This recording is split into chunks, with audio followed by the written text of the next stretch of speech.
Generally speaking, the first boss of a game is meant to be relatively easy. You don't get pummeled by the big guys until further down the line when you've got used to playing. Turns out that's not always the case though. Some games just chuck you right in at the deep end. So I'm Amy from WhatCulture, and here are 10 recent video game first boss battles that totally broke you. 10. Doom Hunter, Doom Eternal.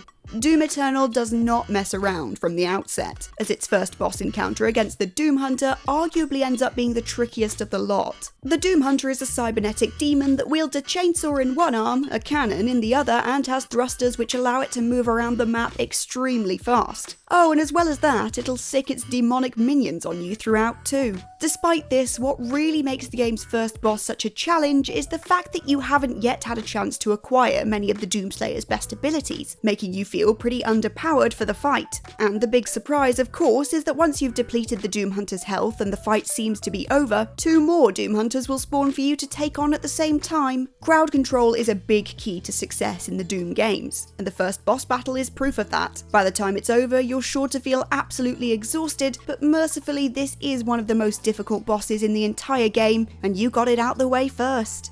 9. T073M, Ghost Runner. Frenetic action platformer Ghost Runner pissed everyone off with its migraine-inducing first boss battle against the computer mainframe T073M, aka the Gatekeeper. Like many of the bosses on this list, this one was clearly a skill check boss intended to test your mastery of the game's mechanics, and it sure is a doozy alright. Just looking at it feels like a headache in the making. The Gatekeeper will use lasers, fire, and then more lasers and fire to keep you at bay, requiring players to basically trial and error their way through its attack patterns, in turn spending way too damn long learning how to beat the thing. You might literally die hundreds of times taking it on, and though defeating the Gatekeeper means you've basically beaten Ghost Runner's toughest challenge, it just might piss you off enough to put the game down entirely. It's certainly a unique and creative boss battle, but nerfing the difficulty slightly wouldn't really have been such a bad thing, would it? 8. HOWL, Ori and the Will of the Wisps. The boss fights in the Ori games are relatively divisive among players, some feeling that they unnecessarily interrupt the ultra-refined platforming gameplay and often hinge too much on both difficulty spiking and trial and error. To that end, the Ori sequel opens with a boss encounter that, while brief and not nearly as substantial as most of the others, can cause considerable frustration for unsuspecting players. HOWL is a gigantic wolf that wants to turn Ori into lunch, and will begin aggressively chasing the player. If you're not quick enough off the mark, you're destined for a quick death. The key to victory is speeding to the right until you reach a torch that you can use to fight him off. The problem is that it's not always easy to spot HOWL's tell for attacking, and again, at this point in the game, you're unlikely to have much in the way of health, meaning that just a few hits can result in death. If you're not fully focused, it's easy to get cornered and fall prey to HOWL's vicious attacks, which for a glorified tutorial boss surely caught many players by surprise. 7. CORPIUS, Metroid Dread. Metroid Dread's first boss, CORPIUS, is actually one of the game's easier major encounters, but he's nevertheless placed in the game as a sure test of skill, particularly for newcomers to the series who at this point may still be learning its mechanics. CORPIUS's scorpion-esque tail strikes can cause you trouble if you're not careful. They've got a decent range and can stop unprepared players from mounting a consistent defense. CORPIUS can also turn invisible, which might momentarily throw you, though the tip of its tail will helpfully continue to glow. Again, CORPIUS might not make seasoned players want to throw their Joy-Cons across the room, but for Metroid newbies in particular, the requirement to use everything they've acquired up to this point can make it feel like you're being thrown in at the deep end. Ultimately, you'll be thankful for it though, as things only get much more challenging from there. 6. DIVA, Streets of Rage 4. Anyone worried that belated beat-em-up sequel Streets of Rage 4 was going to be a watered-down follow-up designed to appeal more to casual players had that fear evaporate within minutes of booting the game up. This is the ultra-challenging side-scrolling brawler fans know and love, and left many players struggling to make it past its first proper boss fight against snake-tossing punk DIVA. DIVA is able to charge her snake with electricity and attack you with it, and her area of attack only becomes larger as the battle drags on. She's also got a powerful double kick that can cause you a massive headache, and though she generally telegraphs her attacks far enough in advance, it's easy for a mistake or two to derail the entire fight. Though DIVA might seem positively trivial compared to the bosses that follow, for a first boss she can be absolute hell. 5. The LYCAN attack, Resident Evil Village. Whilst not technically a boss fight, Resident Evil Village's first major enemy encounter is against a massive fleet of werewolf-like mutants known as LYCANs. The player is tasked with fending the LYCANs off using both their weapons and the environment, and given the sheer number of enemies the game throws at you, it's incredibly easy to become overwhelmed and die. The key really is to never stick in the same place for too long, and to appreciate that you're not actually supposed to kill every LYCAN, but simply survive for a set amount of time until the cutscene takes over. Nevertheless, after a fairly safe opening to the game, the LYCAN attack represents a significant, highly stressful difficulty spike, and proves especially infuriating if you're playing on hardcore difficulty. On hardcore, you can spend hours on this section alone, enough that you might be tempted to restart the game on a lower difficulty, and honestly, nobody could blame you. Even on standard difficulty, it's no picnic though, especially if you haven't realised that it's actually simply about running out the clock rather than killing every last enemy. 4. Mr. Black Hole, No More Heroes 3.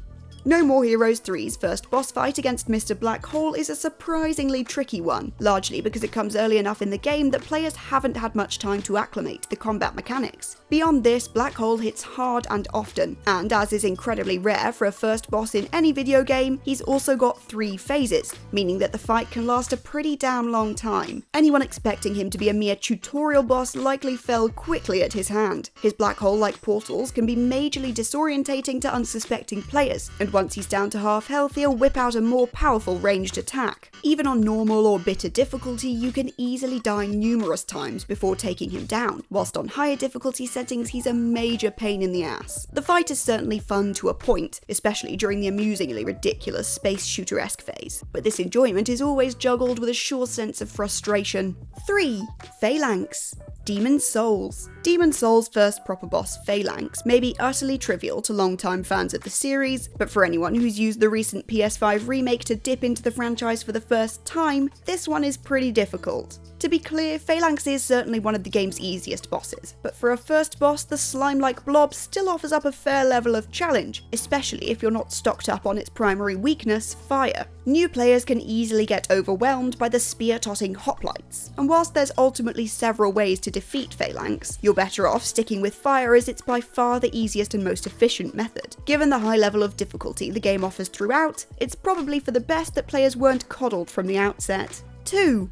PHRIKE, Returnal. Much like Dark Souls, Returnal doesn't dare ease you in with an easy opening boss fight. It actually goes further and basically gives you the most challenging of the game's 5 bosses. Though you can reach the gangly PHRIKE early on in this game, it will likely take many more hours and literally countless runs through the first biome before you're fully equipped to take it down. The developers even reported a month after the game's release that PHRIKE was responsible for more player deaths than any other enemy, serving as a testament to both how underprepared most players are when they first meet the boss, and how the difficulty wall may have prevented many from progressing altogether. It can take literally tens of hours of experimentation to defeat PHRIKE, who, despite being a superficially simple 3-wave boss, can deal massive amounts of damage to players who haven't mastered Returnal's locomotion mechanics. It's not tough to hurt PHRIKE, but it sure is a Herculean feat to actually put the creature down for the count, enough that many players are still trying to get the job done now. The irony is that the latter bosses generally present less of a challenge because you'll be so much more experienced and favourably kitted out by the time you reach them. 1. Mizuki, Nioh 2. Nobody who picked up Nioh 2 was surprised by the game's difficulty from the jump. The original game was lauded for its high level of challenge and complex combat, and the sequel made no attempt at all to nerf that. While Nioh 2's first boss, Mizuki, certainly doesn't rank among the game's more demanding bosses, by any conventional metric, the horse-headed humanoid is a major pain in the ass. Though the boss battle unfolds in a large space and Mizuki telegraphs his attacks clearly enough, his bladed strikes can easily catch you off guard, and will in turn cause massive damage. Being patient with your strikes and constantly staying on the move will help you a lot, but even so, less skilled players can spend hours trying to bring the guy down. And with that, we've reached the end of this list of 10 recent video game first boss battles that totally broke you. Did you actually find any of these pretty easy? Let us know in the comments down below. And remember to check out WhatCulture.com for more lists and articles like this every single day. I've been Amy from WhatCulture, and I'll catch you next time.